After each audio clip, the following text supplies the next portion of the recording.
Guys, I'm just Hi guys, I'm just warming things up a bit. I've made the coffee. Okay, right. Let's reboil this. So my wife's just left. I'm just warming up the coffee.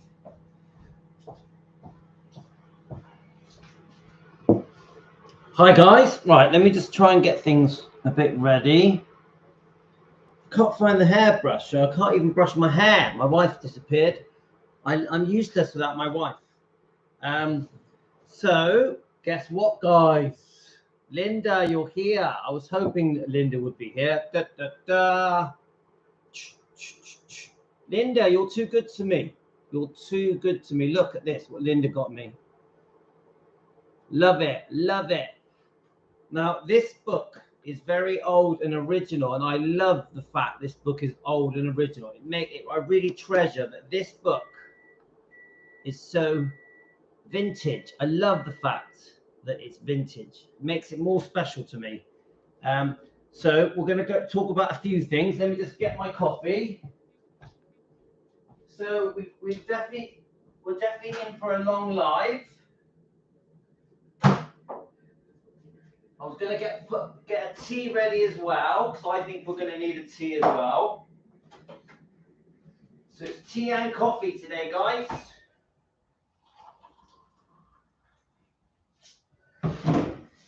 Right.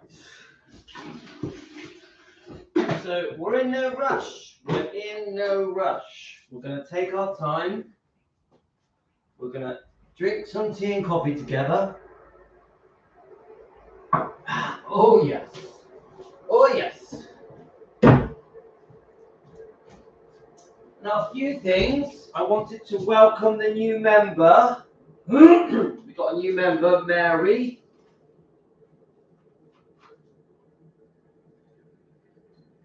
Okay, let's just leave the tea there I'll put a bit of honey in it. I don't use sugar, guys. I'm anti-sugar and I'm anti-bread. I don't eat sugar or bread. Ever. Or pasta. No sugar bread or pasta. I'm against it. I think it messes with my tummy. Even potato, I don't touch potato.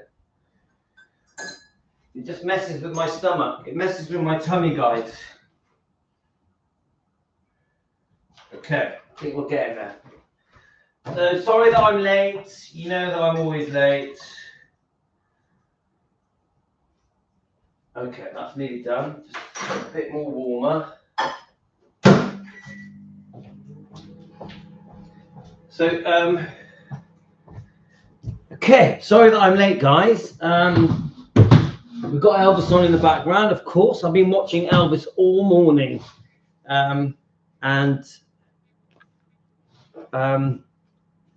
Mary is our new member. Mary, it's so important to me that you guys become members. It really does matter. When you become members, you get a little icon next to your name. So if you look here, Debbie and Linda and Karen, I'm just looking now, see who's got the icon.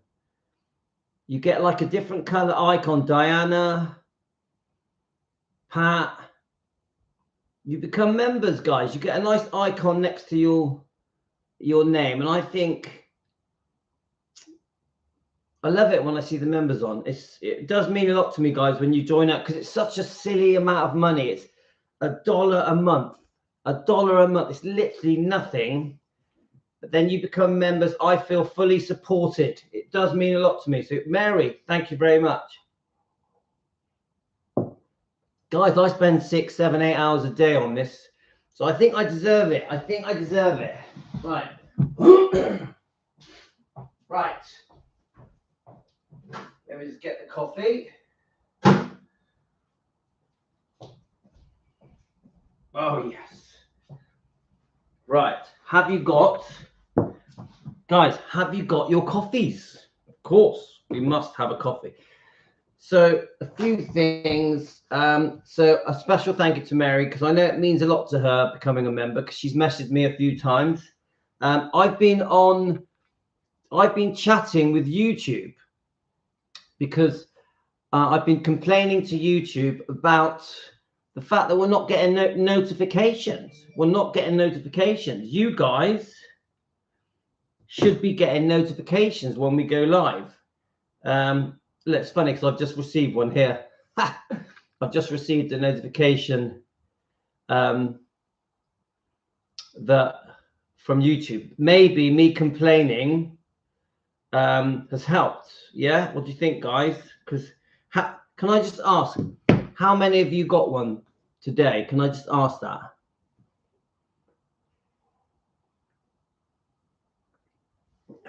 Oh, come on, Karen. You can be a member. You can. You won't regret it. You won't. You have your nice little icon next to your name. I can only drink dark roast coffee. Can't drink the fancy kind. Wrecks my stomach. If the coffee beans are too light. Well, my coffee is very simple. It is coffee, boiling water, milk with butter, and I whisk it together with a blender. And the reason I use butter is because it makes me less hungry. I'm on the keto diet, and the butter stops me feeling hungry. Real butter, yeah? Margarine is poison. Never use margarine, guys. Hi, Cat Mando. Is that a new name? Cat, how are you this morning? That is a new name, isn't it? Hi, Josie. Hi, Debbie. Hi, Pat. Hi, Jane. So I've been moaning to YouTube and just saying to them, hi, Pat. Hi, let's have a look. I'm just seeing if there's any different names here that I don't recognize. That's it. So hi, Kat. Have you been on before? Kat Mandu, are you new? Where are you from? What country are you in? So, you know, I've messaged about 20 people saying that we're going live, and I'll just quickly just write on defending Elvis Presley. Let's have a look. Just quickly tell defending Elvis Presley that we are live. I've already done it, but I'll just double check. Where are we? Defending Elvis Presley. I put it on two things.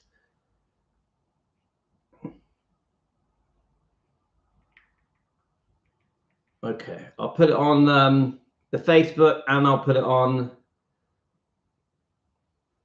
So after speaking to YouTube, let's just get it on there. They just sent me all the stuff that Elaine sends me. Is Elaine here? Let's have a look. Elaine, are you here? I know Elaine's very busy. She goes out, doesn't she? Oh, there you are. Hi, Elaine. Elaine keeps sending me the same stuff, and she's actually right. Elaine is actually right.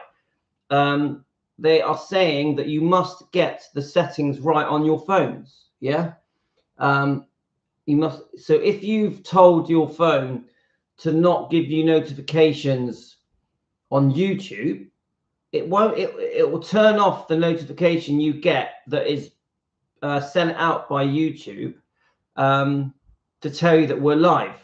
So I was talking to YouTube for ages, and they're basically saying, yeah, see, look, Josie, it must mean that your phone is set wrong. It has to be that, because I've spoke to YouTube. I've gone through all the different reasons why people don't get notifications. Yeah, Karen, so when you subscribe, you press the notification bell, it changes color, but it isn't as simple as that. Yeah, but Pat, I think you also have to go into the settings of your phone. Go into your phone, and there'll be in the settings, it will say notifications, and it must be turned on. It isn't just hitting the bell or subscribing. It's more, it definitely relates to the phone. Elaine has given the instructions many times. I've sent them all today. Yeah, but I understand, Josie, but I can only tell you what YouTube said to me, and let me. Let me see if I can get it up, yeah? Because I took pictures of it. I do think this is important, guys, because I spoke for ages with YouTube, right? So let me just tell you their responses to me. So their bell icon setting is set to personalize rather than all notification. This resets if they unsubscribe or resubscribe. So if anyone's unsubscribing or resubscribing, you have to double check your settings. And I know sometimes you guys get a bit annoyed and unsubscribe, then resubscribe. This is okay, which is fine, guys. Look, Elaine's telling you now. Elaine's going through it now. Thank you, Elaine, for your help. So their greater YouTube notification settings are set to none for channel notifications. So you must have them not set to none. You also, it says here you must be logged in, but of course you are. Their device level notification settings are overriding their YouTube settings. Example, if they have blocked all notifications from other apps, then that will stop YouTube notifications. So your device settings, your phone or your PC must, says here, the notifications are overriding YouTube. So if you haven't got things right on your phone, guys, you ain't getting the notifications. Let me just check your comments. Go online. It's a shop. Just going to check another replay I received from Dari tonight. He is the author of Lucy's book. Yeah, Kat, Dari talks to me. He's on my friends on Facebook. And we've been discussing the book, Are You Lonesome Tonight? We are going to do one more. We are going to do one more episode of this book. Yeah, but not yet. Not yet. I'm going to do it when I feel like, when it feels right. And I know, Elaine, I know he gets very hot-headed, but with me at the moment, he's very friendly, very respectful, and he gives great information about this book. So I think you have to get past the fact that he's quite hot-tempered. He is a nice guy underneath the temper. Right, so I'm glad that Dari is talking to me. Right, next. Their device level notification settings override YouTube. Let's see what else they said to me. So this is YouTube. Yeah, he is Cat. Yeah, he is Cat. But what it is, this is what I've learned about Dari, is that he's had so much flack and backlash from, for 40 years. Yeah, he gets some serious abuse. He gets a lot of hate, and it's made him very defensive. It's made him very defensive. So don't forget, we're all entitled here to believe or not believe, aren't we? Believe or not believe. I'm generally, I just sat on the fence, and I'd rather not decide either way until I know everything. I don't know everything, far from it. I haven't read the book. So until I've read the book and I know everything, I won't make a decision on if it's true or not. Yeah.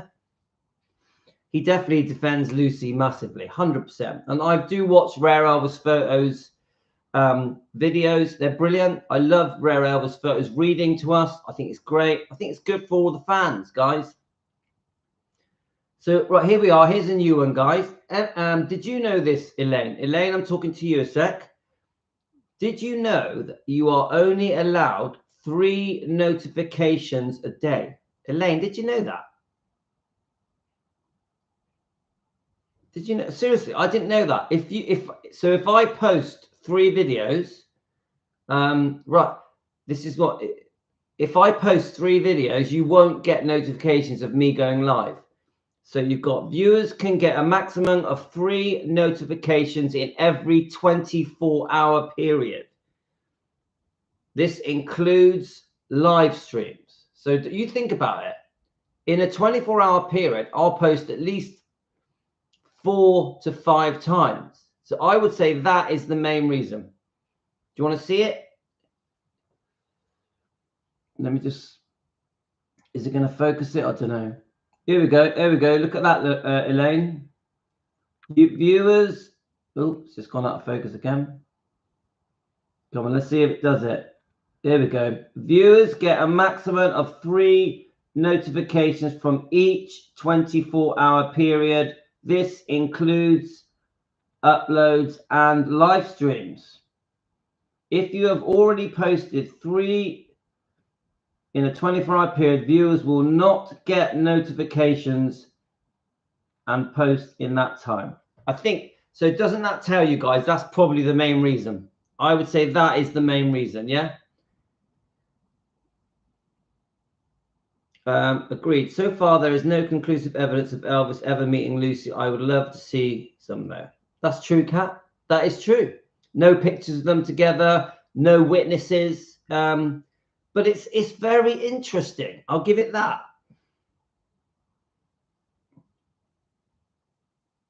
All right. So I know that Joe was trying to get to talk to Desiree.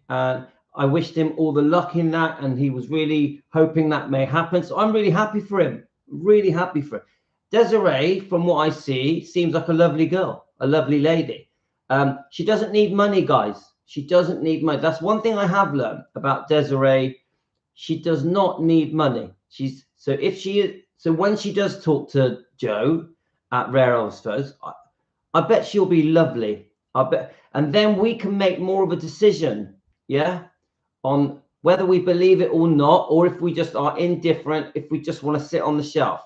I've heard, Kat, it's a beautifully written book. I know this. Do you know how I know? Because I've read all the reviews. There are a lot of reviews on this book, especially on Amazon, and it's a beautifully written romance, yeah, and it gives us a lot of insider information that we didn't know, to do with Priscilla, to do with Elvis, and many other things. So, yes. So this morning, I heard Ray Elvis Photos yesterday that he will talk to Desiree today. Yes, so look, I'm posting you a vintage book, Elaine, today that I had 2 of, and it's as old as you get, as old as you, and it has connection to Todd Slaughter. Thank you, Elaine. So I do like them when they're vintage. I do. There's just something, I can't explain it. Do many of you guys have things that are from 30, 40, 50 years ago? There's just something special about it. I'm a hoarder. How many of you here, guys, are hoarders? I was a hoarder, and I still have many things from when I was a kid, from when I was like 12 years old. I've got a diary of me being 11 years old. I've got a diary. I've also got a diary when I was 16 and 17. So I treasure my diary. Angel, hi, Angel Eyes. I hope you got my message. Did you get Angel Eyes? Did you get my message? Right. So I'll quickly read the comments. Elaine, that is so kind of you. Thank you. I was 50-50, but near the end of the book, Lucy says Elvis talked to her about how much medication he was taking, and that couldn't stop. I couldn't see Elvis saying that. There was a mention of Lucy in Elvis and Kathy's book. Thank you, Karen. In the Lucy book, John Graves, the ex who investigated, let me just get this a minute, guys, who investigated the paternity suit put in charge of Elvis' permitted call list. In the Thea, just explain that to me. In the Lucy book, John, the ex who investigated a paternity suit, was put in charge of Elvis' permitted call list. Just explain that a bit more to me, Thea, please. You will have to sign for it, as I don't want it to get lost in the post. It's for your... Yeah, Elaine, I promise you, anything that gets sent to me, I treasure, and I will never sell it. I will never. I promise you that. This will become a very important part of my thing. Yeah, my Elvis channel. My Defending Elvis channel. That's a promise. And I really appreciate it. Anyone wants to send me anything, I really, really appreciate it. And the address is in the description of my channel. and it does mean a lot to me. This is my thing. This is my hobby. Yeah, this is other than my kids, my family, my wife. This is everything to me. This is like my world. Yeah, I take it very, very seriously. Team Elvis are very, very important to me. Very important. Yeah. So let's have a look. So Mr. Chips, we haven't seen you on for a while. Linda, read you the diaries. Well, I've got nothing to be shy about. Linda, the diaries are very simple. They're very like, I met my mates. We went to town. We went to the park, went to a disco. We met a girl. They're very like that.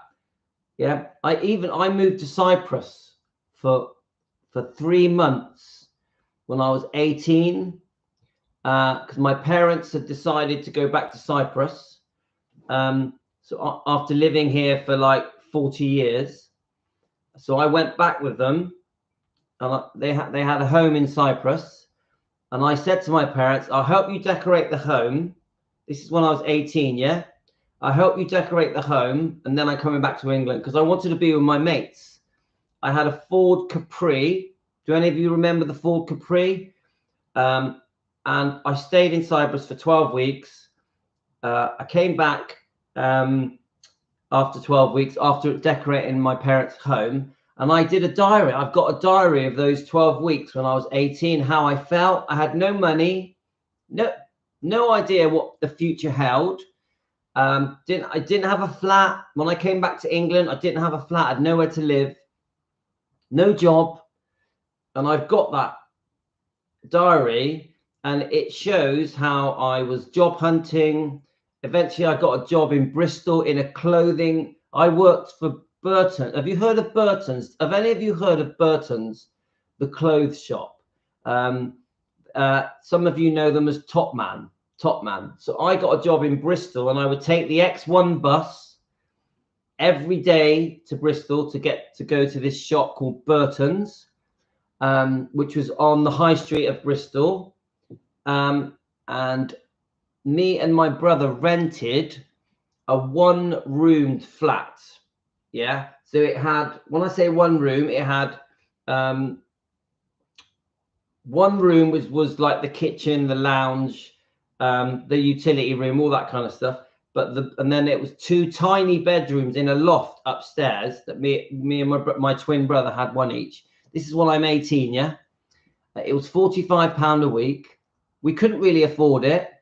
My wages were £89 a week, and that was me at 18. I literally had nothing. And from renting that flat, that is where the idea came up that I wanted to do a market stall. Now, do any of you guys remember Sunday markets? Before, how can I explain it? Sunday markets, not car boot sales, This is where you go to a Sunday market, an open market, and you put your stock out on the tables, and every Sunday people would go around the market and buy different things. Yeah, like this time of year, they'd be selling Christmas decorations. Yeah. So there was a lot of toys, a lot of gifts. Yeah. And when I was 18, working in Bristol in Burton's, I said to my brother, I'm going to do a market stall. This is when I was 18, yeah? And I took out a small bank loan from NatWest Bank. And that small bank loan is how I started in business. When I was just before I turned 19, I took out a £2,000 bank loan. And that is how I started in business. And then after that, me and my brother became partners. My brother partnered me with the gift shop. So basically, I did a little market stall gift shop. Me and my brother partnered on that, and then we partnered on a chip shop. And that is how we had a fish and chip shop, and then we slowly grew, renting a restaurant, renting a bar, and then eventually it went on to nightclubs, and for a while we had an amusement arcade. So really, my parents moving to Cyprus, both of them, when I was 18 is what catapulted me into becoming independent, fending for myself. Yeah. So there was a period, guys, where when I first came back to England, we had nothing to eat. We had no flats, no job. So there was a short period where it was like, didn't know what we were going to do, but we sorted it out. We sorted it out, and it all worked out well, because the harder we worked, the more we expanded. Then eventually we became quite secure. We bought a home, and then we bought a home each. Then we bought bigger businesses, and it all worked out, guys. It all worked out. That's a bit of a story for you there. Right, but quite a scary time, Linda. Quite a scary time when you've got nothing, and your parents that have lived with you your whole life have left the country. Quite scary. Right, let's have a look. Quickly go through your comments, guys. Now, my intention today is to go through the notes of both these books. So we're going to be here a while. I don't think I'm going to read the books. I may read like the publisher's notes, things like that. I'm going to introduce these books. That's my plan. These books were sent to me by Linda. Linda, I'm very, very grateful. Very, very grateful. Linda is too good to me. She is very, very good to me. And of course, we know that Linda also sent me other books as well, like this one. And, I've been very fortunate, guys. You guys sent me some nice books. Yeah. Thank you very much. I really, really appreciate it. Of course, Elaine has sent me a fantastic book, and I'm saving that. I might make that something we do at Christmas. Like I want that one. I want to make a bit of a big thing of it. Elaine's book, yeah. So yes, we do need a bookshelf. So let's just read a few more comments. So yeah, I really hope this interview with Joe goes really well with Desiree. I'm looking forward to it, guys. I really want to see it. I'm like really, really want to see it. So, oh yeah, there was one other thing I wanted to tell you guys. I made a decision this morning to unblock everybody on YouTube. Unblock everybody on YouTube. I don't want any bad feeling to anybody, even the other channels, even the other channel that we've had problems with. I have no bad feeling to them. I have no hate. I completely forgive them. I send them love. And no, not on Facebook. On Facebook, I've sort of kept that as it is. But with YouTube, I've decided that I'm not blocking people. I'm going to unblock everyone. So there's probably about 5 of you now watching that were blocked. I just want to say to you guys, there's no hard feelings. There's no bad feelings. I completely forgive you. I accept that we have different opinions on things. You don't have to agree with me. I fully forgive you. You are still very welcome here. You are very welcome here. There is no bad feeling. If I've upset you, I apologize. If we've fallen out, I'm sorry. And anyone that I think it was only about 5 people. Yeah. I just want you to know, guys, that you are unblocked. You are very welcome on Team Elvis. Let's just keep things civil and friendly and polite. Of course, anyone that sends me a rude comment, I'm just going to reblock them. So let's just keep it nice. And I want you to know I have no bad feeling towards any other YouTube channel. Any other YouTube. No bad feeling at all. I wish them well. I send them love. That's how I am. Okay, guys? Let's just keep going on your comments. Didn't Lucy and Kathy's book come out at the same time? That's a good question. I definitely do need. No, Linda. I may read out some of my old diary one day. I may do, because there's nothing bad in it. It's all fun. Louis, have you reached out to Billy and Joe? Elvis Fans Matter. Billy lived at Grace. Yes, loads of times. Rosa, loads of times. I've tried to say, can you give us a mention? And I'm a big fan of their channel. I'm a big fan of Billy and Joe. A big fan. Yeah, for Capri, yes, the North London Greek boys' choice of wheels in the 80s. Yeah, come on. And I had 2 of them. I had 2 of them, Thea. Don't forget, I spent my whole life fixing cars. My dad was a mechanic as well. Even though my dad ran restaurants, my dad was a mechanic. So I loved cars. My dad was obsessed with gambling, poker, horse race gambling, dog, you know, dog, greyhouse dogs, what do you call it? Dog, I can't remember what it's called now. But my dad was a massive gambler, which was a problem, But I don't recommend gambling, guys. Is anyone watching the Graceland lighting ceremony today on Vimeo? Who do you think will switch them on? I can see that the Christmas tree's outside the mansion now on at Graceland. Right, okay. I definitely will go on to that later. Isn't it gonna be Jerry Schilling that turns them on?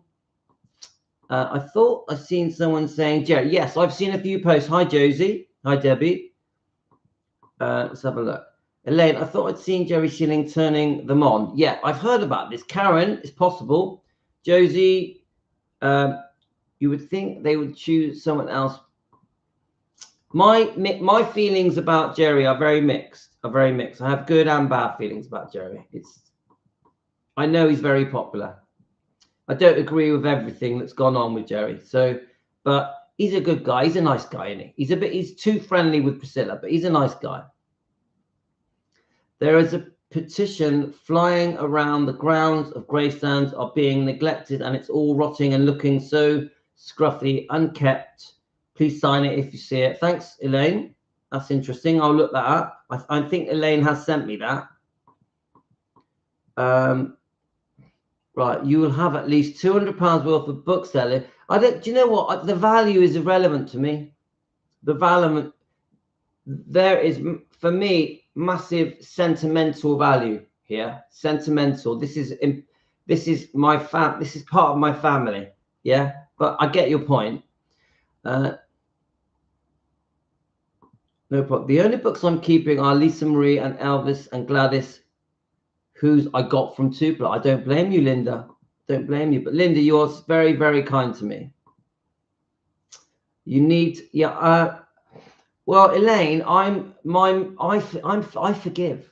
That's how I am. Kindness, forgiveness, and being nice. Yeah. I can fall out with people and have disagreements, but then the next day I'm going to forgive.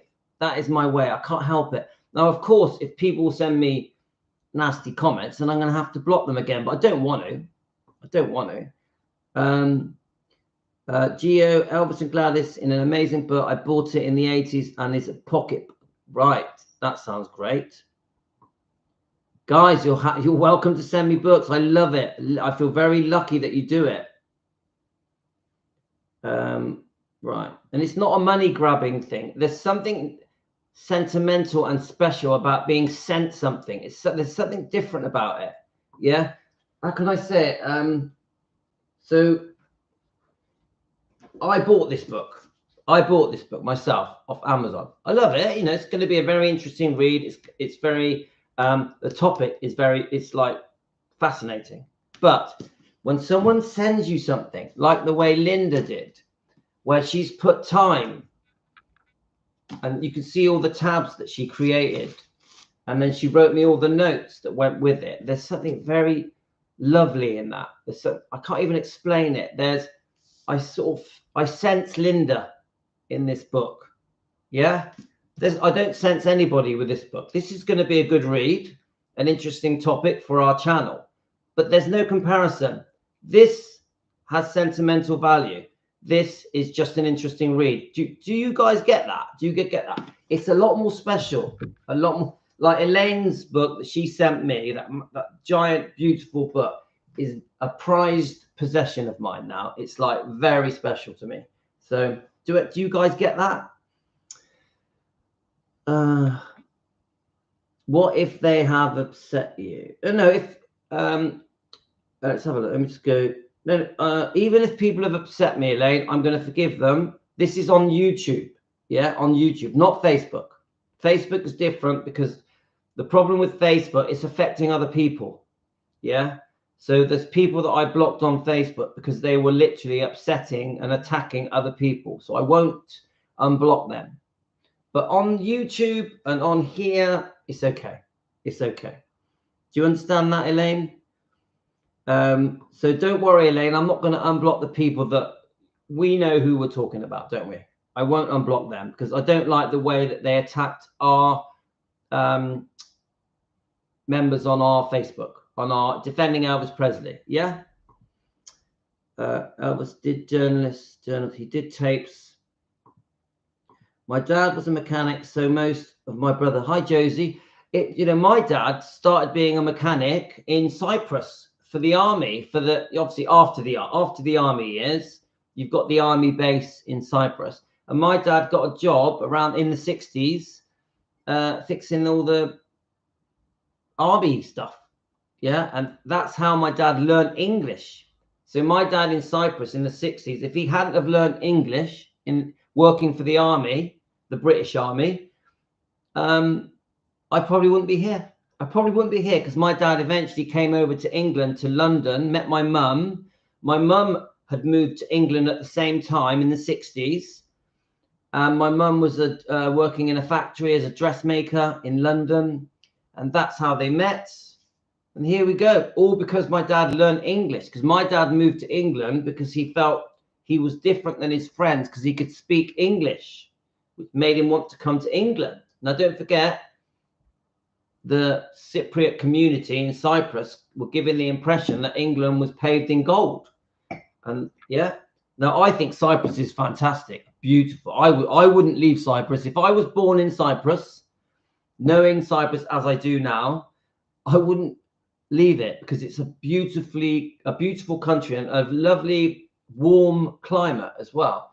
England, let's face it, guys, we freeze. I always say this to my wife.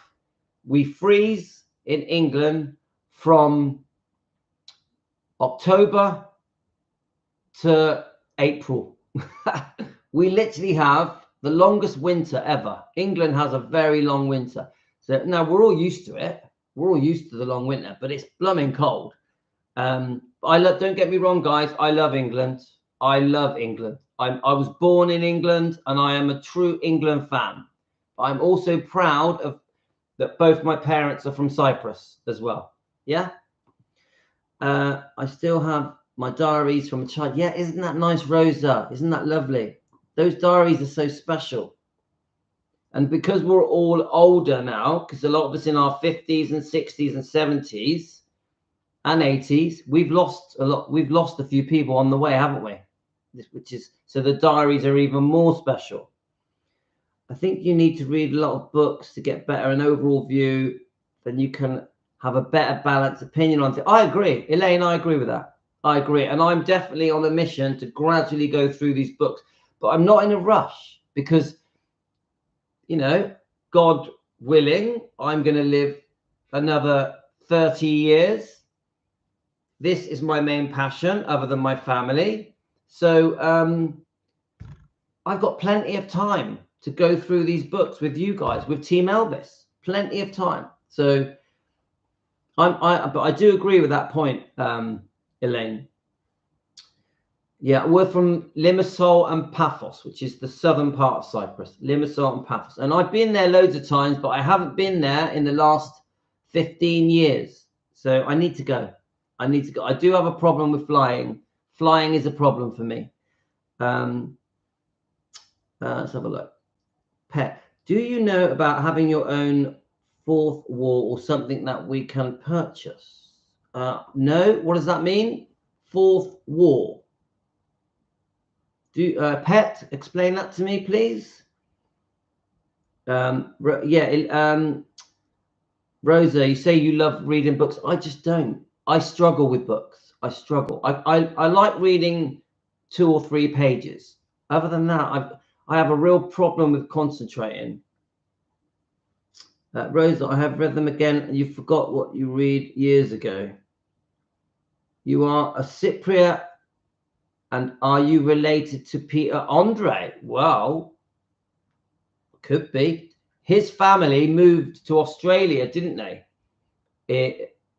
And so did half of my family have moved to Australia in the 60s and 70s. So there's a possibility that we know Peter Andre's family. Australia has a massive Cypriot, Greek Cypriot population, massive, yeah. So it's possible. I'd love to go to Australia. Putting your products through Amazon. Okay, right. I want to warm this coffee up, and then we're gonna read the notes of this book here, which are quite short, and then we're going to read the longer notes of this book. I want to warm this coffee up. I want to warm my tea up. So we've got, we're going to be here a while, guys. It's not going to be a quickie. We've had a bit of a chat, so let me just warm this up.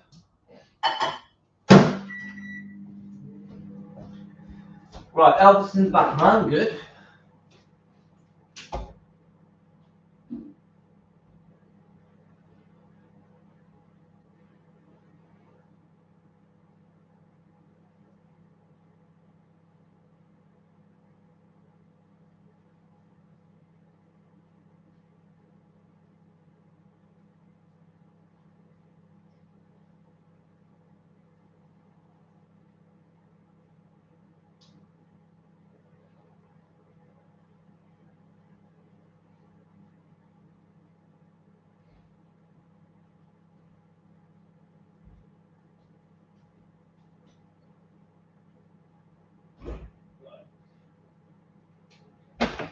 Okay, so we have a coffee and a tea lined up.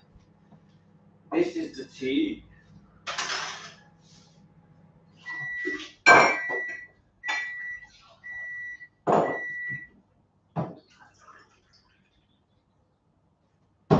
Bit of both, guys, a bit of both, right.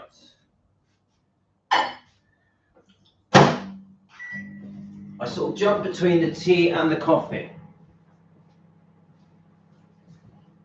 Okay.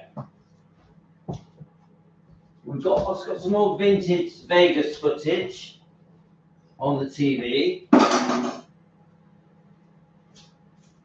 Now my wife is at the hospital today, just having checkups.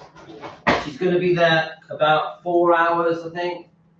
The kids are at school. The older kids are up. The older kids are either at work or at college. So the only people in the house are the dogs. The dogs are the only people in the house. Right, let's have a look.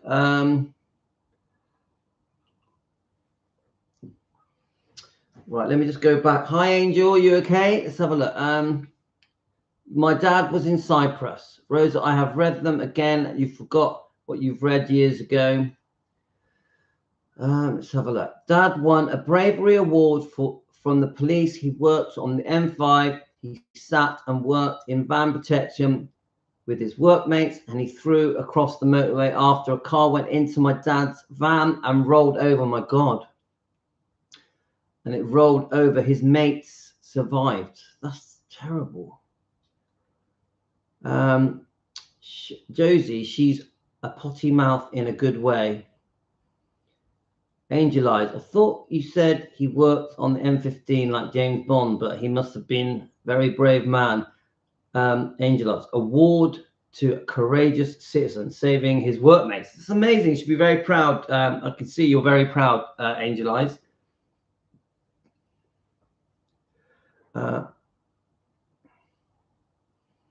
Right, okay, so just thank you to anyone that bought me a coffee, and thank you to anyone that sends me a super thank you. That's very kind. Thank you to Mary, the new member, and anyone that wants to subscribe and like, please do it.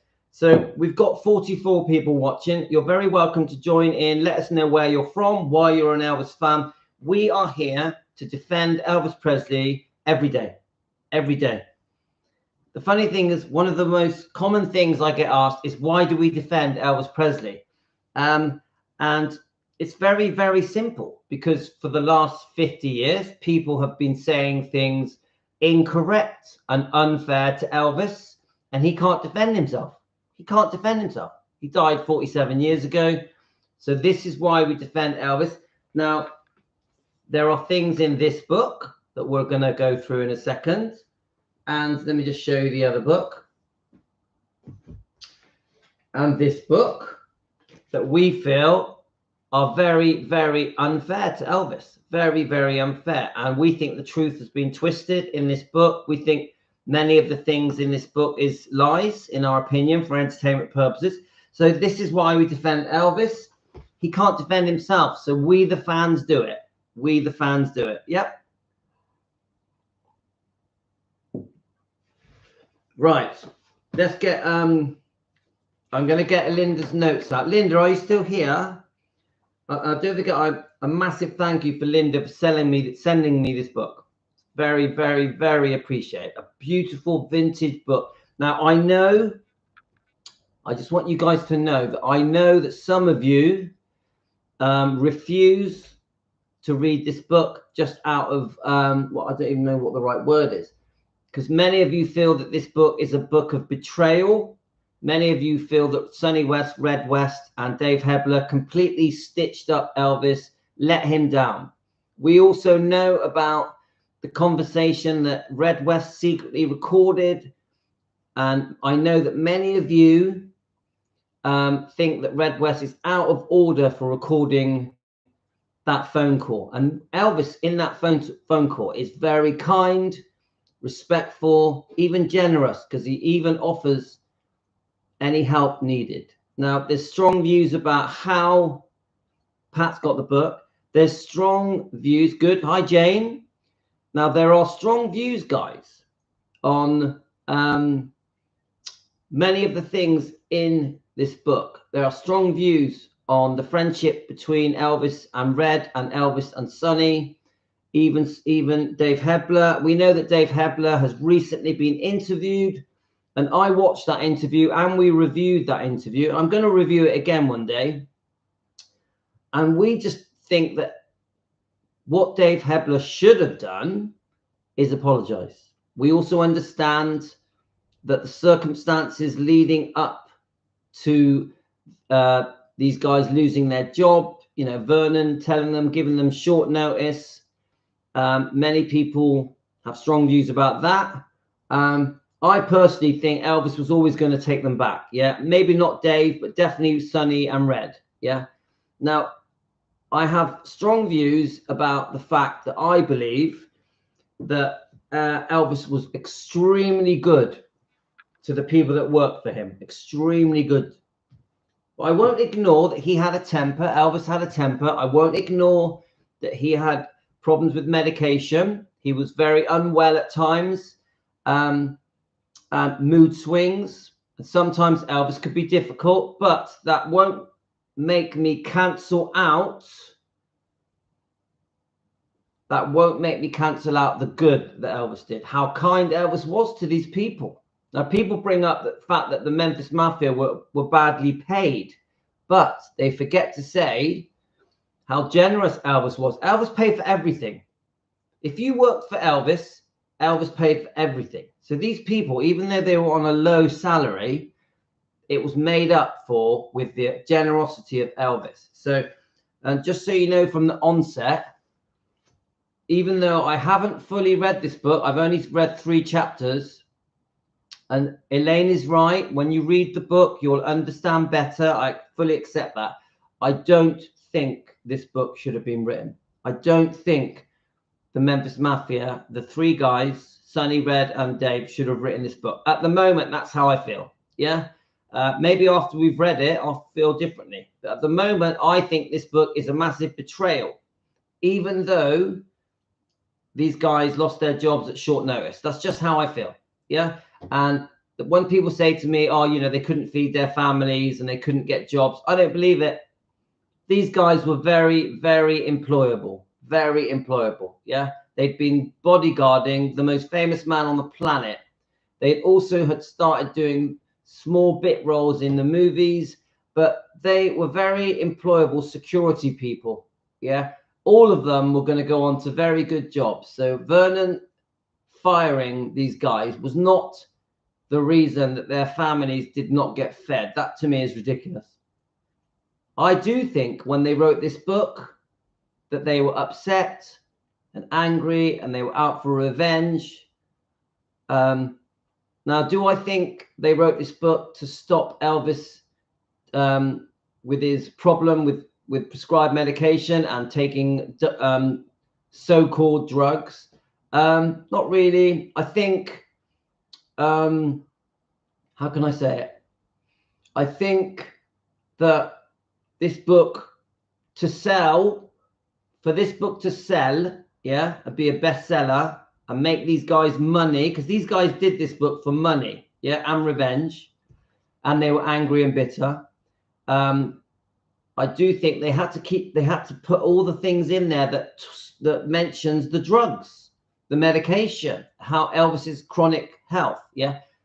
Now, remember, we have done our research and we know that Elvis was very unwell, chronically sick, had loads of medical problems. Yeah, loads. Yeah, Elvis was seriously unwell in his late 30s. Yeah, and needed a lot of his medication. We also know about the insomnia, the uppers, the downers, the sedatives. Elvis had the worst case of insomnia you can imagine, and serious pain throughout his body. Yeah, couldn't sleep, not just literally unbearably awake constantly. So he needed some strong medical help with these tablets, these pills. So I do think the book was sensationalized. I do think the author, Steve Dunleavy, yeah, would have massively made sure that all of the gory details were in this book to make this a bestseller. But anyone that tells me that the guys, Sonny West and Red West, didn't know that this book was going to be sensationalized, I don't believe it. Because of course it was, because they wanted it to sell. They got money for every copy that was sold. So they wanted this book to be a massive seller around the world. They wanted it. So when they try and make out that the book was over sensationalized, I don't believe it, because of course they wanted this book to sell. They wanted to make money. They got a lot of money for the selling of this book. It was a massive bestseller. So strong opinions, guys. Strong opinions with this book. So I'm going to read a couple of comments and then we're going to read Linda's notes. And the long and short of it with Dave Hebler in his interview, he didn't apologize. He should have apologized in that interview. I think he's had 2 interviews, hasn't he? And he didn't apologize. He should have. I do believe Red and Sonny regretted writing the book. I do. I believe that. They still shouldn't have done it. The last couple of pages, just transcript stuff. That's hard to hear on a call. Right. Priscilla Bulow betrayed Elvis too with her book. Don't be scared to read EWH, as it's stuff that we all already know. But there are good times in there too. Yeah. What's EWH? Am I missing something? Let's have a look. Elvis was good to everybody. Do you know, I've watched some pretty horrific interviews with the Memphis Mafia guys. They've said many things they should not have said that are even incorrect. Even incorrect. So we've proved some of the things the Memphis Mafia have said, we have proved were wrong. Yeah, we want to see both sides of the book. Yeah, I agree with that, Elaine. The book was written out of anger. Yes, he did. And he said it, didn't he? Sonny, isn't it Sonny that said that? So that is true. Elaine, if you think about it, they all betrayed him and they all wrote books and were cowards, as they only wrote books after he died. Those guys did it when he was alive. I don't see that one's better than the other. I think both is disgusting. I'm glad, you know, I do think it's best to see both sides of it. I think we need to be fair.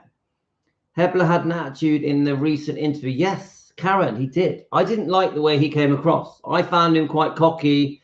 For a man in his 80s, you would think that he would have calmed down and had a lot of regret and apologized, but he didn't. He didn't. I found him cocky. Alan Nash book is one of Angie's right. Right.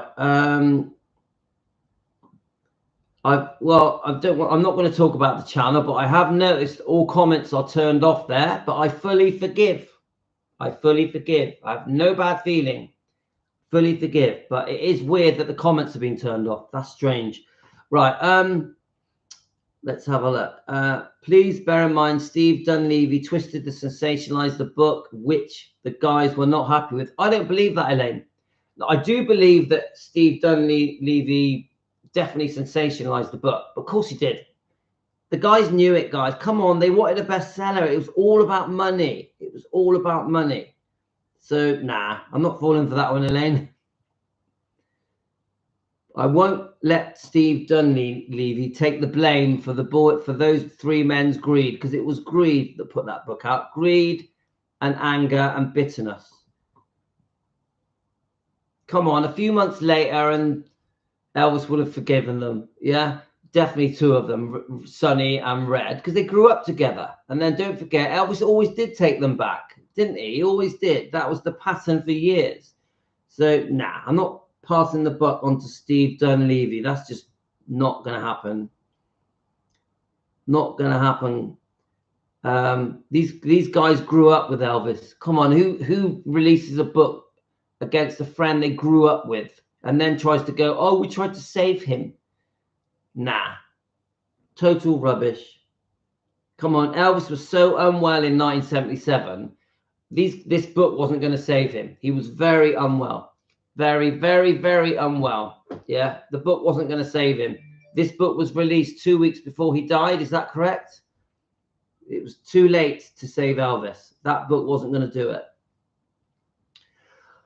I got the book at 11 years old and read it when Elvis died because I was buying anything and Elvis on the front of it. I was upset by what they said and chose not to believe them. And as far as I know, there's good and bad stuff in this book, but I haven't read it yet, but we're going to find out together when we start reading it, guys. Lisa Marie said in her book that she thought everyone around her daddy was using him. And she said it many times, didn't she, Rosa? I've seen loads of different clips that show that the Memphis Mafia completely used Elvis. Yeah, used and abused him, took advantage of him massively. Lynette Hebler still feels angry about being fired. I agree. And one of the questions they asked him was, if you could change anything, what would you change? Would you have not written the book? And he doesn't give the right answer. He says, what else could we do? We were just trying to help him. If we didn't write the book, blah, blah, blah. It's bullshit. It's rubbish. Some of you won't like the book, but it's no different to the other books written about Elvis portrayal him, like Elvis and Me. Well, I agree with that. Elaine, I agree. The book Elvis and Me is just as damaging. Just as damaging. A total betrayal. A total betrayal. But we know there is good and bad things in both books.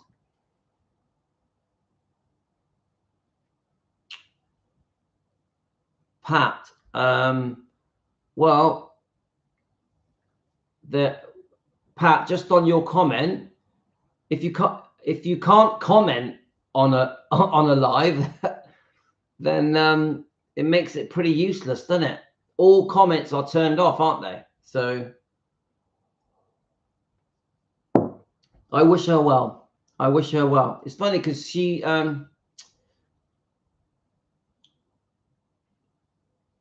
I just hope that she knows that I completely forgive her and I have no bad feeling. No bad feeling. I wouldn't read it personally. They could have spoken to Elvis in person. Yeah, Nicola, I agree with that.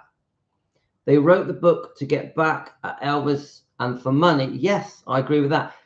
I know they say they did try to talk to him, that he didn't want to talk to them, but we don't really know, do we?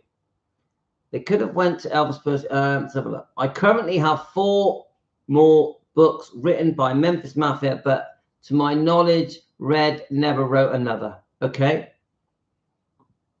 And Red was one of my favorite, guys. Red was one of my favorite. So was Jerry Schilling.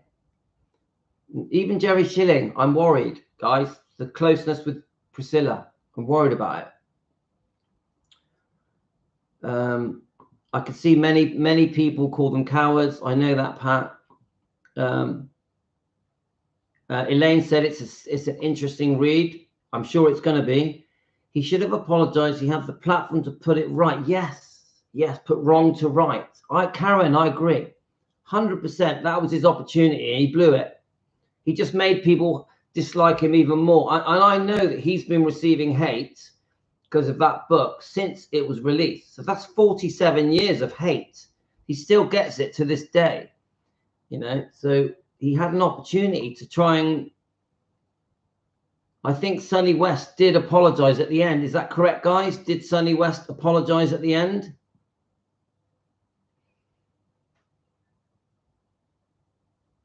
There are really many Elvis books. It's amazing how many Elvis books there are. And even his secretary wrote a book about him. But the only one who refused to write a book was the girl in Germany, right? Well, no, I think, isn't there...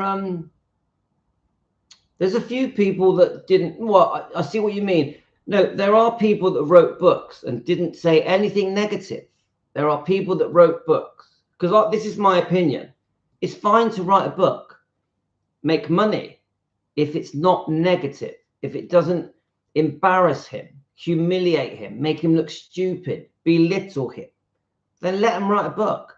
As soon as they're writing a book and it's being sensationalized to make money, nah, that's not a friend.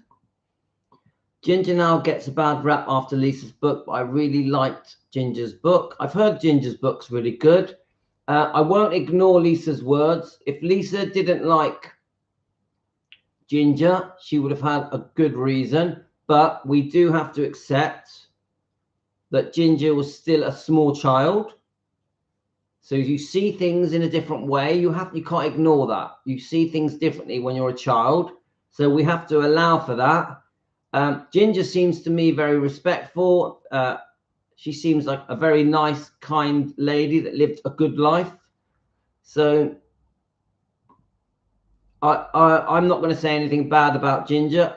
I will say this, that I do think Elvis was too unwell in 1977 to really take a relationship seriously, to commit to becoming engaged. I know that Ginger says that they were going to get married at Christmas and maybe even have children. I'm not completely bought into that. I'm not so sure. Yeah, some of you are real Ginger Oldham fans and like to think that Elvis was going to get married and have children with her and a beautiful future. I personally think Elvis was too unwell, Ginger was too young, and I think I don't treat it as a very serious relationship. I don't. And I don't mean that to be disrespectful to Ginger. I just don't think it was a real relationship because 8-9 months, it wasn't long enough. It's even rumored Elvis had other girls waiting for him. That a lot of the time she didn't want to stay at Graceland, so she didn't want to always go on tour with him. So I don't rate it. Now, the Linda Thompson was a very real relationship in the beginning, wasn't it? Yeah. Now, it went wrong later on. Linda Thompson, I really believe that Linda Thompson helped Elvis move on from Priscilla. I know there were other girls, but Linda Thompson did help Elvis move on from Priscilla. But again, Linda will say, this book shows that Linda said many things about Elvis that she should not have said. So even that is a complicated story. In some of you feel that Linda betrayed Elvis as much as Priscilla did. Yeah, and there's a lot in this book. So it isn't straightforward. Now, I like Linda. I think Linda's speaks very highly of Elvis. If you watch Linda being interviewed, the way she speaks about Elvis, I've watched loads of Linda's interviews. She comes across great, guys. Very likable. Yeah, so it's complicated, isn't it, guys? Let's have a look. So Linda says Hebler is arrogant in the book.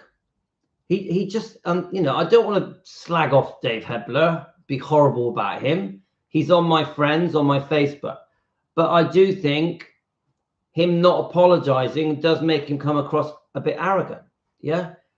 what I would like to see Dave Hebler do is do another interview, but this time apologize, climb down a bit, yeah, and come on, in your 80s, that is how people should be. They should be able to look back on their lives and with regret on certain things. We've all got regrets, guys. We've all got regrets. Right. Ginger now gets a bad rap after Lisa's book, but I really liked her book. And I've heard, yeah, I have heard the book is a beautiful read. Has Billy Smith ever written a book about Elvis? I don't think he has, but he's done quite a few interviews, hasn't he? So I wouldn't say that I'm happy with all of the interviews that I've seen with Billy. There's a few that I think, especially the earlier interviews, I wish were different. But I really like Billy. I've got a lot of, I feel sorry for Billy. I don't like the way he's been squeezed out of Graceland. I don't like that. So he deserves better than that. Billy has been very badly treated. Very badly treated. Who is coming to work with them after Elvis? Who is coming to work with them after Elvis? If they couldn't trust them, trust is a big thing. They're the ones that blow it for themselves. They did. They shot themselves in the foot, guys. They shot themselves in the foot. Dunleavy is a snake. I know nothing about him. Steve Dunleavy. I know nothing about him, but I've heard bad things. I read that they had a final say in the book, which wouldn't surprise me. Linda. Billy and Joe Smith believe that the book was written out of spite as well. Thank you, Linda. Dunleavy focused on the drug aspect in the book, which the guys were not happy with. I don't believe that. Elaine, because in one breath they say, oh, we spoke about the drugs because we wanted to get him off them. We wanted to wake that man up, yeah? And then they blame Steve Dunleavy for putting the drugs in the book, sensationalizing the drugs in the book. So it doesn't add up. So I don't agree. Elvis, what happened? Right, okay. While Elvis was alive, done in pure spite to hurt him and hurt him publicly. Books written after his death were money makers. Kathy's book was reaction to Priscilla Bulow's book. Right, okay. And I'd like to read that book one day, Thea. I know that Rare Elvis Photos is reading it. Elvis, right, Nicola. Yet Elvis, the better person, as he said that he would be there for them. Yes, on the phone call. He definitely did, Nicola. The Red West phone call that should not have been recorded, despite the book that speaks volumes, doesn't it? And guys, if you want to hear that phone call, if you're new, go onto YouTube. It's there. You can even get the transcript of it. Yeah, so Karen said he hasn't written a book. Don't you think Billy is quite frail now? When I watch Billy now, I find he's very frail. He seems like a lovely man, though. Right. Rosa, Billy Smith contributed to another book. I just got it. It's Lamar and Billy, and it's Lamar. It's Lamar, Marty's, and Billy's over 700 pages. So they contributed to another book. What's the book called? Is it called Lamar, Marty, and Billy? Is it called that, Linda? An apology has to come from the heart as well. Yes, you got to mean it. Guys, you got your coffees? Right. Yes, watch the Memphis Mafia interviews. Yeah, there's so many, but a lot of the things they say, guys, is upsetting. Rosa, it's called Elvis and the Memphis Mafia. Thank you. And it's by Alana Nash. In the book, Elvis and the Memphis Mafia is another book that focuses on drugs Elvis was on. Even Billy talked about it. Yeah, even Billy said things that really, sometimes I think he didn't need to. Pat, that's true. Lisa watched out for her daddy. She was very mature for her age. She sure was. Lamar was very outspoken. I know. Guys, the things that Lamar have said, whew, and he didn't get all his facts right. He didn't get all his facts right. Wish I can stay. It's 10:29 in the evening night, so Pet has gone to sleep. Good night, Pet. Thanks for joining us. Right, let's just go back. It jumped up again. It always jumps up. Why does it do that? Okay. They acted like they didn't get paid much. They got homes. They traveled. I don't think they all got homes. I think Elvis only bought a home. Was it just Jerry? I definitely know that he did pay for all their bills. They definitely got like horses and cars and jewelry and clothing and all their expenses paid, even their wives. I think their home expenses were paid, but I don't think that Elvis bought them all homes. I don't think so. Tell me if I'm wrong, guys. I think Jerry is the only one that got a home, but that he still lives into this day. I could be wrong. If I'm wrong, please tell me. Anne Margaret never wrote a book. I think Anne Margaret has wrote a book, but I think it's a very kind book.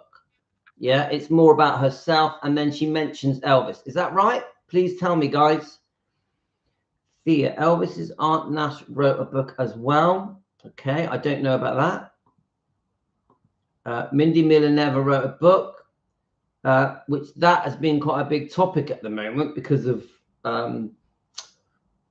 I personally think Mindy is being very unfairly treated. I really do. I think she doesn't deserve it. She's so lovely. She's so lovely. She doesn't... The bashing Mindy gets is very cruel. Very cruel. I don't agree with it. I'm going to read Sonny's book next. He wrote it in 2007. I'm curious to see if he apologizes in the book or contradicts himself. Yes, because I've had people message me saying that Sonny did apologize when he became very unwell, but I don't have proof of it. So Linda, that would be interesting. I didn't realize there was an Aunt Nash. That would be interesting to learn about. I think Linda really helped him at first, but also in her book, she apparently says terrible things about Dave Foster.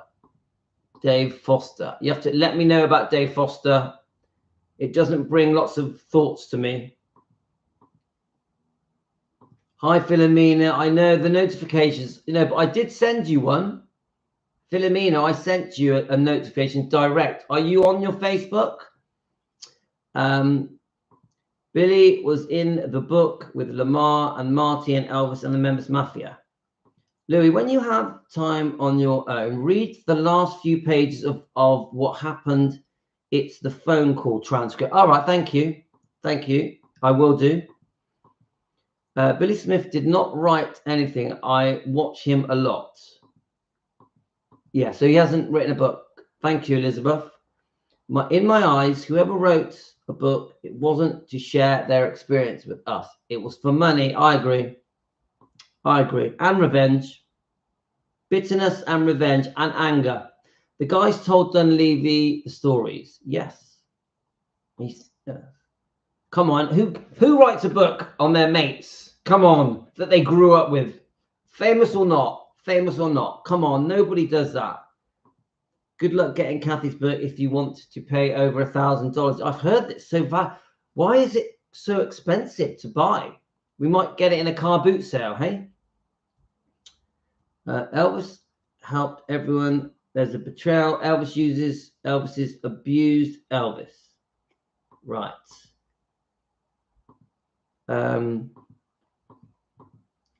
Okay, we're catching up because I do want to. I don't think we're not going to be able to do this one. We ain't got enough time for it, but I still do intend to do this one. So let's just catch up with these comments. That's right about Anne Margaret. Yes, I thought that. Anne didn't write a book. She never said anything about Elvis. Anne did write a book. She never said anything about Elvis. Thank you. Are you sure? I think Elvis extravagant. Let's get it. I think. All right, it's just jumped up again. Sorry, guys.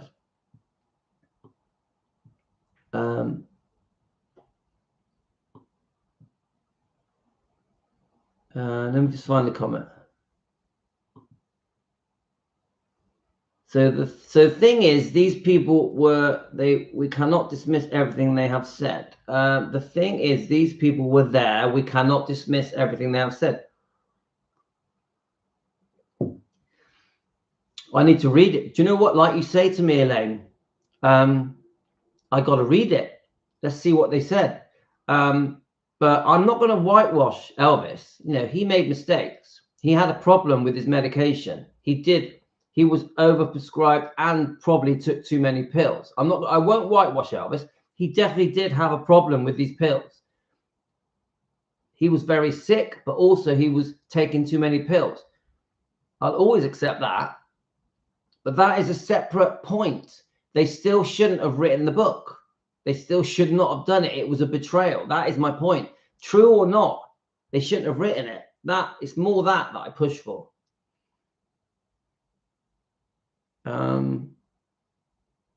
So I don't dismiss what was written in the book at all. I think when we read it together, we'll decide between us. I just finished Lamar's book. It's a compilation of interview questions. He contradicts himself. I send when I think, oh, thanks, Linda. I look forward to that. And he does contradict himself, definitely. And I've caught Lamar lying a few times. I've compared it to other things I've read, and he gets his facts wrong. He assumes a lot. He assumes things.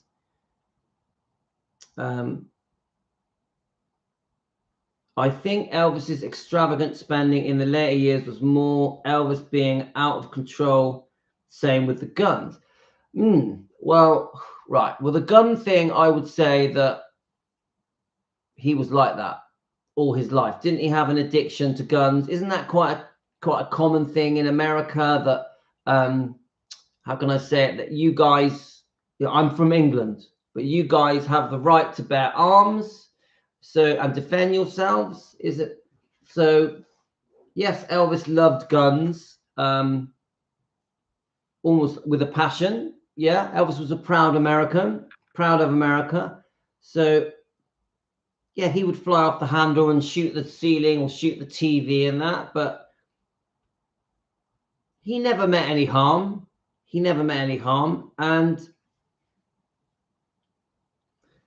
And then the other thing you say, the extravagant spending. Well, come on, guys. He was a very, very, very rich man, buying whatever he wanted. He was a spender. Like, you can't take it with you. Elvis loved buying things for him, for his family, for the Memphis Mafia, for complete strangers. I don't see the harm in that. If anything, I see it as quite a good thing that he was so generous and kind and sharing. Sharing is caring. Yeah, I say it to my kids every day. Sharing is caring. Elvis shared his wealth. Elvis felt guilty that he was so wealthy. He wanted to give. The most giving man that ever lived, sometimes some people would say. Yeah, the amount of charities he helped, guys. So the word extravagant, what does that mean? Because, yeah, he spent loads of money, bought everything.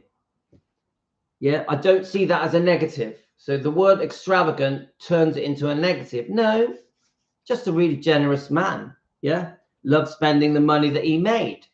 Remember, Elvis was a workaholic. He worked very, very hard. He deserved it. Elvis deserved it. Didn't Elvis buy a house for Linda after they split and she lived in it with David? Wasn't that rented? Guys, you tell me. Remember, I don't know everything. I'm no expert. I get my facts wrong. But wasn't I'd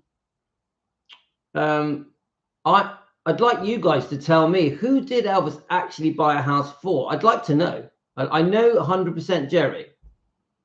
With Linda, I'm sure it was rented, or was it a mortgage? Let me just try and remember. Was it a mortgage that in the end, it's complicated. I'm unsure because obviously wasn't it Ginger's parents that also rented a house? So I don't know. You have to tell me, guys. Sonny redeemed himself by sharing his stories in interviews. Some memories of the men, both in their 30s, don't go down well. Sonny's funeral was paid for by Elvis fans. I didn't know that. Thea, I didn't know that. Come on, we know that Red, West, and Sonny had a good side to them. And I truly believe that Sonny and Red did love Elvis. I really believe that. I think from the bottom of their hearts, they loved Elvis, but they messed up. They messed up. And when you mess up, you apologize. You apologize. Do I think they should get hate? No. I think they should have apologized. That's what I think. Do I think they regretted it? Yes, I do. Yes, I do. But that's just my opinion. I don't hate them. I definitely don't hate Sonny and Red and Dave. Definitely. There's no hate from me. Nothing. I would have loved them to explain themselves even better than they did. Dave messed up with that interview. I really think Dave should have took his opportunity to properly apologize to the fans, guys, to the family. Josie, he bought her a house during the relationship, decorated it, and apparently bought her brother Sam and her parents a house. Okay, thanks for that information, Linda. I learned something new every time I'm on here. I didn't know fans paid for Sonny's funeral. No. And Margaret did write a book and does mention Elvis. Yes. And I heard that. I heard that she was very kind about him. We all do things out of anger. That is so true. That is so true. But then we regret and apologize. We regret and apologize. That's the difference. Yes, when you're someone's trusty bodyguard, security job is to be silent about private matters, always, unless you're a traitor and a rat.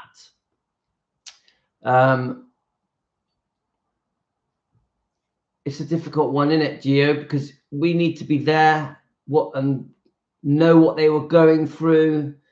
It was 1977 was pretty crazy, wasn't it? 76, 77 was pretty crazy. Elvis was out of control when it comes to his health, his medication. Let's face it, everything that went on in 76, 77 led to him dying. So we can't really belittle just how serious everything was. Yeah. But your friends don't write a book about you. We'll never get away from that. Vernon did not carry out Elvis's instructions, so he was the catalyst for the book. I still won't allow Vernon to be the scapegoat. I won't allow Vernon to be the scapegoat. Whether Vernon incorrectly sacked those guys or not, they wrote the book. They made the decision to write the book. They must take responsibility for it. They must, in my opinion, guys. Yeah, but with the shooting stuff, yeah, but come on, he didn't mean it was an accident. Come on. Elvis wouldn't shoot anyone.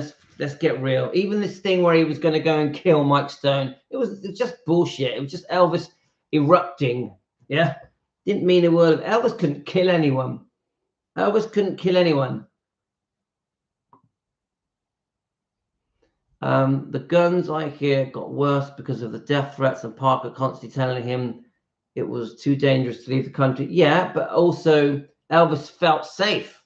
Yeah, he had guns everywhere, didn't he? In his shoes and hidden everywhere. Yeah, he had bodyguards all around, ready because of death threats. So I get it. I understand. Thea, Rosa, that is what I've read over and over again. I will look further into the source of that. I think I read it via the fan member. My dad used to say, who wants to be the richest in the grave? Well, exactly. And Elvis didn't, because he spent all his money. He loved spending. The drugs affected his brain, so he was paranoid about things, especially after his death threats. Yeah.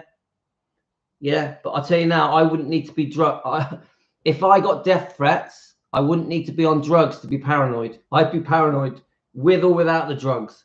With or without the drugs. I personally think Elvis, most of his life, was just taking uppers and downers.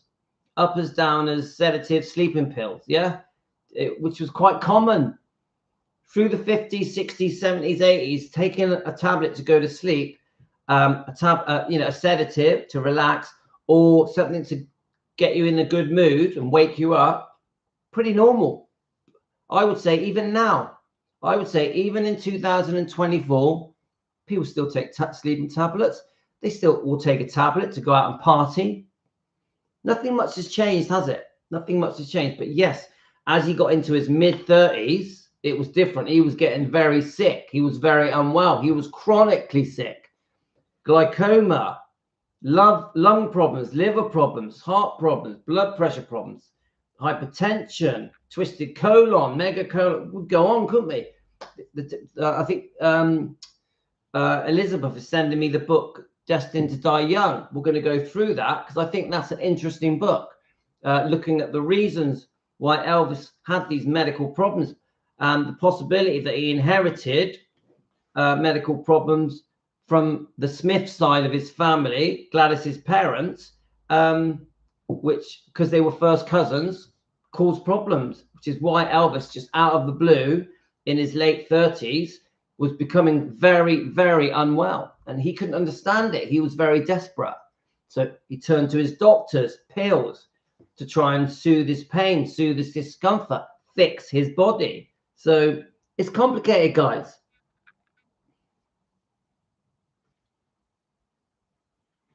Elvis was kind and generous before he was wealthy. He was, yeah, and I've read all this. He would give away his kids his comics, his little cars.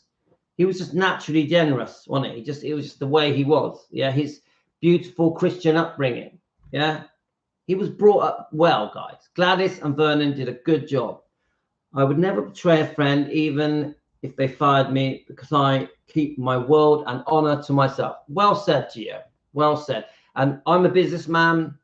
I employed my friends in the 90s and we fell out. We fell out. And it wasn't because of me. We fell out because in the end, money and greed and jealousy, yeah, was a problem. And one of my big regrets in my life was employing friends. We had 40 staff and about 7 or 8 of them were friends. A big mistake, because I really believe that when you employ friends, they see you differently. They don't see you as your mate that you grew up with. They see you as the guy with the money. Yeah. So I definitely think don't employ your friends, guys. Don't employ your friends. I forgive all of them. Yeah. But I lost many friends through becoming a businessman. It's a shame. And I have regrets about that, but we can't change it. It was 30 years ago. Right. Let's have a look. Yes, that was true about guns in the US. People can bear arms. It is. Yeah, I understand that. I understand. I completely understand the right to bear arms. I get it. I'm a big fan of America. I got nothing bad to say about America. I'm a massive fan of Americans. Massive. Let's have a look.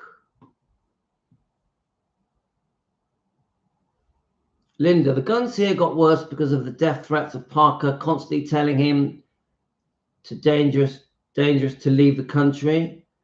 That is awful. I've read over and over. I will look further into the source of that. I think read via a fan club member.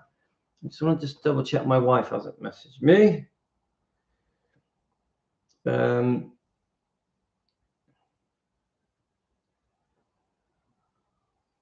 have a look. Okay, let's just say hello to her.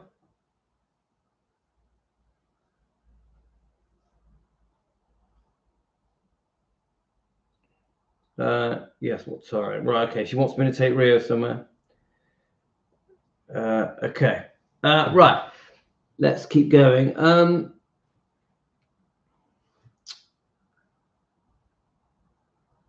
think I have read over and right here. My dad used to say, "Who wants to be the richest?" Right. Let me just get down to the comments. So we've got Elaine. No, we've read that one. I saw the notification on the group when I was on there as someone commented on another post. Kathy's book is out of print, very rare. Okay, well, who knows, guys? We may stumble across it one day. But Rare Elvis Photos does a great job of it, a great job. Elvis knew he was in financial difficulties, but still spent money. He should have been careful with it. As what I am saying, Parker and Priscilla Bulow fleecing him. Well, obviously, we know about the second divorce settlement, were literally, in my opinion, stole Elvis's money. But I also say this: Elvis was still making a fortune. All his concerts were sell out. So money was still piling in. Right. Elvis bought the lady a car. He never saw her before. She was looking in the window and wished it was her. Elvis went in and bought her the car and gave her the keys. I know. I've read the story so many times. I love it. If Vernon never let them guys go, they would have still been working for him until the day he passed. I agree. Joe, I agree. Joanne, I think he would have took them back. They just had to let him calm down, let Vernon calm down. Don't forget, there were possible lawsuits. The Memphis Mafia were being too heavy-handed, so it wasn't straightforward. Elizabeth, you say Elvis was the most generous man and helped others. He was amazing. This is why we're here. This is why we're defending Elvis Presley. Yeah, because we know the truth. And the way that Elvis is being portrayed, it's just so wrong, so unfair. So unfair. And the more I get into this topic, this defending Elvis Presley that we do together, Team Elvis, the more I learn that, the more I realize just how unfairly portrayed Elvis is. And Lisa, it's just so unfair. So unfair. The public need to see the true Elvis. They need to see the true Elvis. This is what we're trying to do here. Yeah?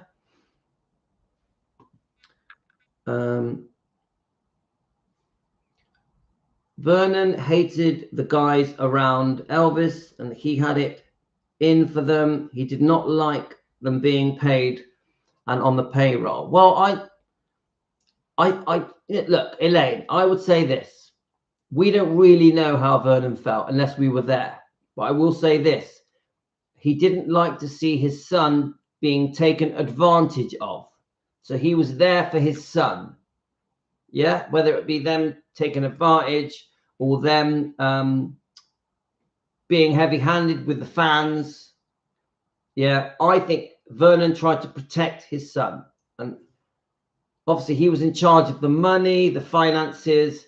So I don't see that he hated the guys around Elvis. I don't see that. I see that he had a job to do. He had a job to do. And he kept his eye on the money. He kept his eye on the staff. This is what I see. This is what I see.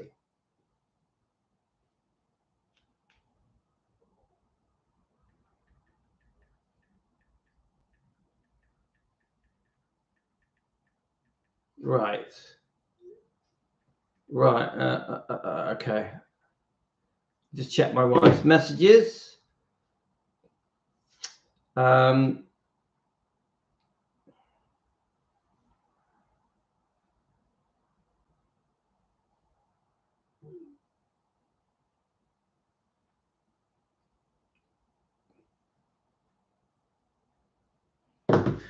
Right. Vernon, let's have a look. Yes, Louis, friends don't write a book about you with private details. Definitely not. Vernon betrayed Elvis. He did not carry out the instruction. Elaine, I'm sorry. I definitely don't agree with that. Sorry. Now, Elaine, remember, you and me are friends. We agree to disagree. I love you. You're amazing. You're very important to me. We love it that you're on this channel. So when we disagree, please don't take it personally. I don't agree with that comment. Yeah, I don't agree that Vernon betrayed Elvis, but I love you. So please don't be offended. We agree to disagree. All the things that Elvis shot was his and paid for it. Billy laughed about it. He never meant any harm. All the things that Elvis shot was his. Yeah. Come on, it's playful, isn't it? Elvis just messing around. Elvis had many death threats, and he did not know about it. Yeah, I've read that many times. I don't have any bad feelings towards Vernon at all. No, I don't as well. I don't either. Right. Elvis was very sick. He certainly was. Hi, Louis. I did get your notification, but didn't sleep well last night and fell asleep on the couch. Don't worry, Lorna. It's okay. You can always watch the replays. My son got an addiction to sleeping tablets after being prescribed them. It's so easy to become dependent. Yes, definitely. 100%, Karen. It's no biggie, is it? It's no biggie. If you're taking sleeping tablets, come on. But there are side effects. They are addictive. Some people are on Prozac, yeah, to lift their mood a bit. They're addictive. They have side effects, you know. So I actually don't, me personally, I don't think Elvis was chronically sick, yeah, really sick. So he was taking loads of different things to ease his pain and discomfort, to try and fix him. And he couldn't sleep. He needed something to boost his energy to do his shows. He needed something to wake him up, yeah, something to relax. I get it, but it all got too much. It all got too much. Come on, we know that he was over medicated. We know that. But we also know he was in a lot of pain and discomfort.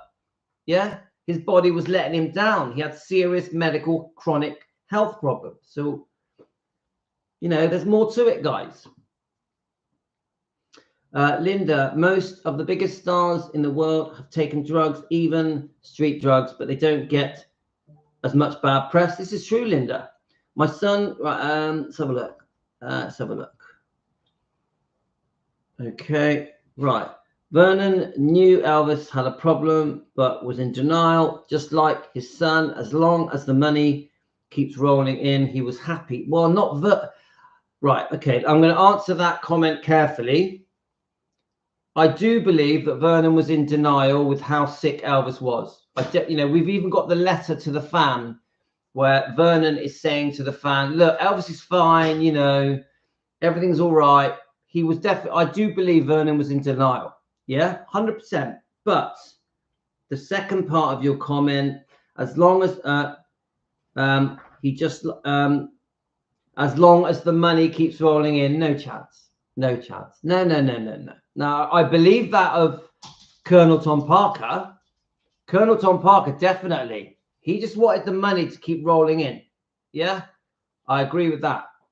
Because he was an addict. He was a gambling addict. He had serious problems, Colonel Tom Parker. Yeah. But Vernon, his father, just wanted the money to be rolling in. No chance. No chance. Never. Vernon worshipped his son.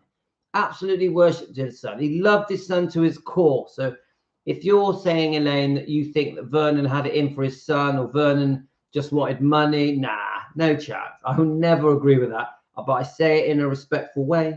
I say it, you know, please don't take it personally. We're just chatting. I will watch it back on the replay. Jerry Schilling would always stand by Priscilla no matter what. And yes, that's a separate topic. But yeah, I personally think Jerry does love Elvis, but I think he's had to be in bed in more ways than one with Priscilla since Elvis died. Actually, before Elvis died, I think Priscilla and Jerry were too close even before Elvis died. I'm not going to rip into Jerry now, but I do think that Jerry overstepped the mark, not just with Priscilla as a female, but also with Priscilla with money. Let's have a look. Vernon did nothing to help Elvis shift the drug problem. He is into. I agree with the denial bit. Yeah, definitely Vernon. I don't think Vernon had accepted in his brain just how seriously sick Elvis had become. I do think it was almost like he felt like Elvis was invincible. I do think a bit of that went on. Oh, thank you. Yeah, she's got 3 more. No, she's got 4 more chemos left. This is one of them. Then 3 more. Then hopefully, touch wood, hopefully, touch wood, everything goes back to normal. So I do pray. I actually pray. I do pray. I think I just do. Let's have a look. So thank you for that. There were too many enablers around Elvis. I agree with that, Elaine. Definitely agree with that. Elaine, are we still friends? Oh, Elaine, are we still friends? Whenever I disagree with people, I'm always worried that they're gonna be upset with me. Yeah, like and I don't want you guys to be upset with me when we disagree. Seriously, I don't. Don't worry, Priscilla. Jerry have gone to bed together. All about money. Now, yes, it's possible, isn't it, guys? Only Vernon, and when he has married Priscilla Bueller, could have stepped in, but none of them did anything to help Elvis. Oh my God! Do you know what? You're opening a can of worms, Elaine. We're coming to the end of the show now. We've been on for nearly 2 hours, so that is for a whole live stream, Elaine. But we need to debate. I think it's good that we debate. I think it's good. Right. We're not going to have enough time to do this because I've got to go because my wife's messaging me, my son's messaging me. But Linda, can I just ask you, when are you on next? And I will do this when you're with us. Linda, can you just tell me? Yeah, I want to read them again, Linda. Are you going to be, should we do it tomorrow morning? Or are you on later? This is for Linda. Tomorrow morning. So tomorrow, can we do it tomorrow? Can we do this tomorrow? Is that okay? Around 10 o'clock UK time?